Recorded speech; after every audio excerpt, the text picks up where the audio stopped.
میرے آقا کریم علیہ السلام ایک مرتبہ گھر میں تشریف لائے تو دیکھا روٹی کا ایک ٹکڑا پڑا ہوا ہے۔ میرے حضور نے وہ ٹکڑا اٹھایا، صاف کیا اور فرمایا عائشہ عزت والی چیز کا احترام کیا کرو، یہ جب کسی قوم سے روٹھ جاتی ہے نا تو واپس نہیں آتی۔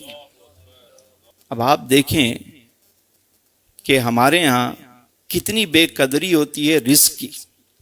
کہتے ہیں یار مفت کا کھانا مل گیا، بھائی مفت کا ملا ہے تو آپ نے جتنا آپ کا شکم ہے آپ اتنا ہی تناول کریں گے نا، نہ کہ آپ ضائع کریں گے اسے۔ دسترخوان سے اٹھا کر کھانا اس میں مغفرت کی بشارت ہے، اور فرمایا کہ جو برتن کو صاف کرتا ہے، پلیٹ کو صاف کرتا ہے، وہ برتن اس کے لیے دعائے مغفرت کرتا ہے۔ یہ اناج جو یہاں تک پہنچا ہے آپ کے دسترخوان تک، کبھی آپ نے غور کیا کہ یہ چلا کہاں سے؟ 6 مہینے میں فصل تیار ہوتی ہے۔ کبھی آپ جائیں دیہاتوں میں، جو فصل ہے وہ 6 مہینے میں تیار ہوتی ہے، چاہے چاول ہو چاہے گندم ہو۔ اب فصل پک گئی، اس کے بعد وہ کئی پروسیس سے گزر کر جو ہے وہ چکی تک آتی ہے، پھر وہاں اس کو فائن کیا جاتا ہے، پھر وہ پیکنگ، پروسیسنگ، پھر مارکیٹ، کئی ہاتھوں سے ہوتے ہوئے آپ کے گھر تک پہنچی۔ والدہ نے بنایا، بہن نے بنایا، بیوی نے بنایا، یا ہوٹل سے آپ نے خریدا، وہ پک کے اس میں گیس استعمال ہوئی، پانی استعمال ہوا، نمک استعمال ہوا، اتنی چیزیں اس میں شامل ہوئیں، اور پھر وہ جب آپ کے سامنے کھانا آتا ہے تو آپ اسے اگر ضائع کر دیں گے، یہ لقمہ جو یہاں تک آتا ہے نا سہیل بھائی، جب ہمارے سامنے لقمہ آتا ہے تو اللہ نے یہ جو ہاتھ دیے ہیں نا ہمیں، سب سے پہلے یہ ہاتھ ہمیں بتاتے ہیں، یہ سینسر بتاتے ہیں یہ گرم ہے ٹھنڈا ہے، اس کو لے کے جانا چاہیے منہ میں یا نہیں لے کے جانا چاہیے۔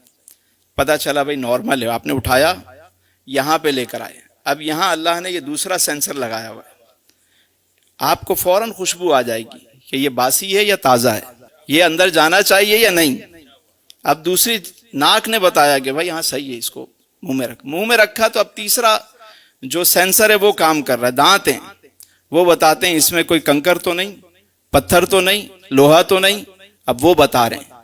اس پروسیس سے گزر کے جب لقمہ اندر جاتا ہے تو اندر الگ نظام ہے، کہاں کتنا خون بننا ہے، ایک لقمے کے لیے کتنا بڑا نظام ہے، اللہ کی کیسی کیسی نعمتیں ہیں۔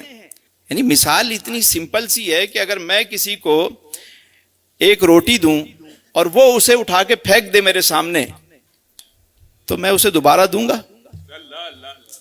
خالق کائنات نے رزق دیا، رزق پہنچا ہمارے سامنے گرما گرم، اور ہم نے اس کو بچا دیا، تو اس کا مطلب ہے ہم نے پھینک دیا اسے، ہم نے پھینک دیا۔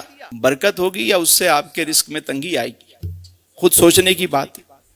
یہ جو ہمارے گھروں میں رزق کی تنگی ہے، اس کی بنیادی وجہ یہ ہے کہ ہم نے رزق کی قدر کرنا چھوڑ دی۔ ہم کھاتے ہیں، شکر ادا نہیں کرتے۔